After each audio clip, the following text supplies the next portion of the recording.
अरे कब से भूख से मेरी जान निकली जा रही है। ये बहू क्या कर रही है? जी अभी देखती हूँ। कोकिला जैसे ही रसोई घर में पहुंचती है, उसकी बहू सुधा फोन पर बात कर रही होती है। अच्छा ये बात है, अभी बताती हूँ इसे। क्यों रे कुलमुही, तू यहाँ फोन पे गप्पे मार रही है?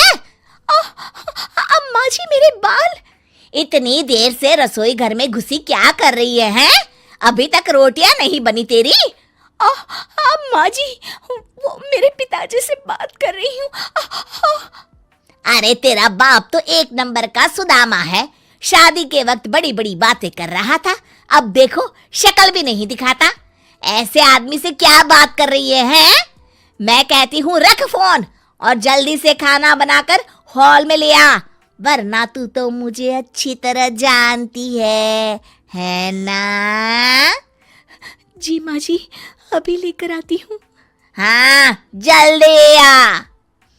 गुस्से में बड़बड़ाती हुई कोकिला वहां से चली जाती है। कोकिला छोटी छोटी बातों को लेकर अपनी बहू सुधा को अक्सर मारा पीटा करती थी।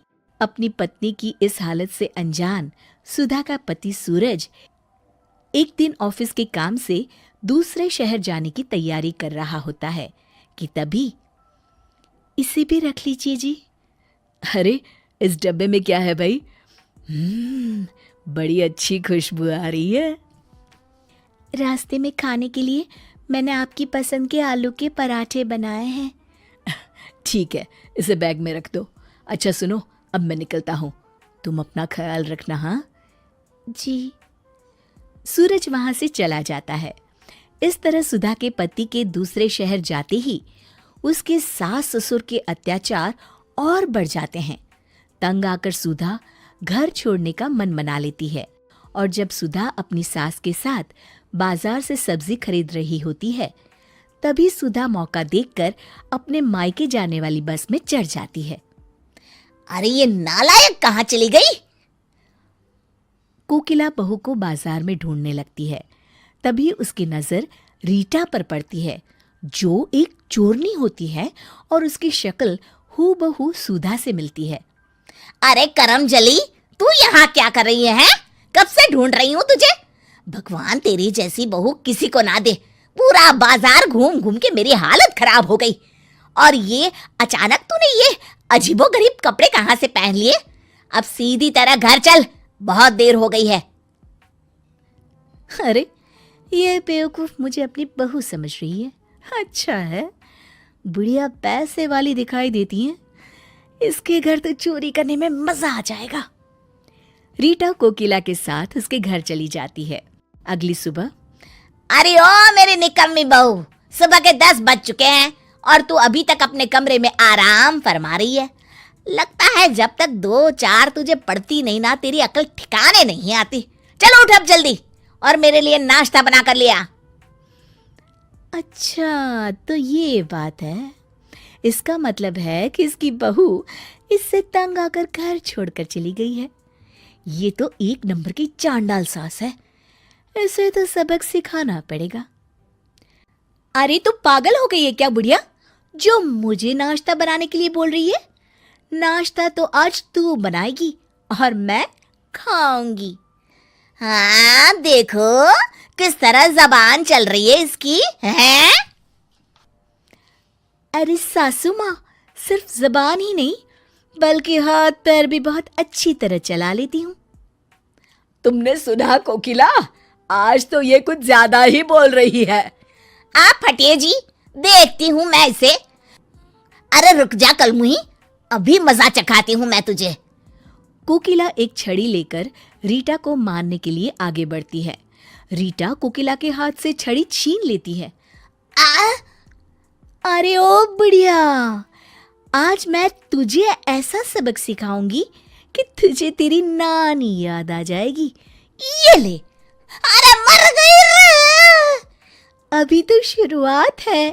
ये ले और ले। अरे मर गई। हाँ हाँ, और जोर से चिल्ला। ओए माँ, मर गई रे। अरे आप खड़े खड़े क्या देख रहे हैं, मुझे बचाइए।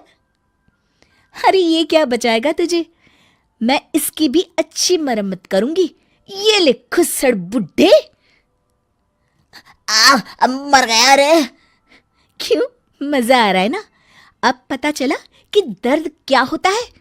आज से तुम दोनों घर के सारे काम करोगे, समझे? अरे तू जैसा कहेगी हम वैसा करेंगे। बस बस, और मत मार।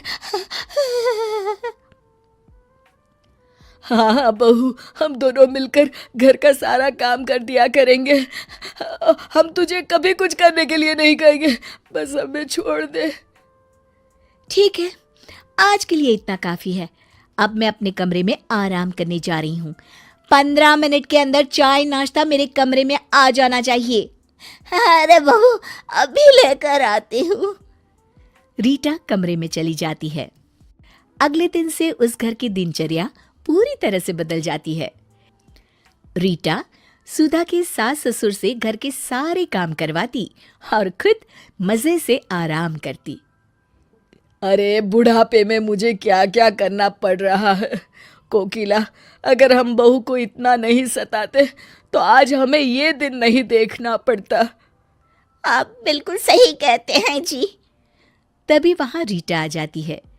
सुधा के सास ससुर रीटा के पैर पकड़ लेते हैं। अरे बहू, हमें माफ कर दे। हमें हमारी गलती का एहसास हो गया है। भगवान के लिए अब हम पर अत्याचार मत कर। हाँ हाँ बहू, हमें माफ कर दे। तू तो हमारी बेटी समान है। अरे अगर माफी मांगनी है तो अपनी बहू से जाकर मांगो, जो तुम दोनों के अत्याचार से तंग आकर अपने मायके चली गई है। मैं तो उसकी हमशक्ल रीटा हूँ। क्या तू सुधा नहीं बल्कि उसकी हमशक्ल है? हाँ, मैं उसकी हमशक्ल हूँ। मैं समझ गई। शायद हम दोनों को सुधारने का यही सही तरीका था। हम आज ही जाकर अपनी बहू को ले आएंगे। चलो जी, चलते हैं। हाँ हाँ, चलो भाग्यवान। इस तरह सुधा के सास ससुर सुधर जाते हैं। शिक्षा जैसे को तैसा कभी ना कभी मिल ही जाता है।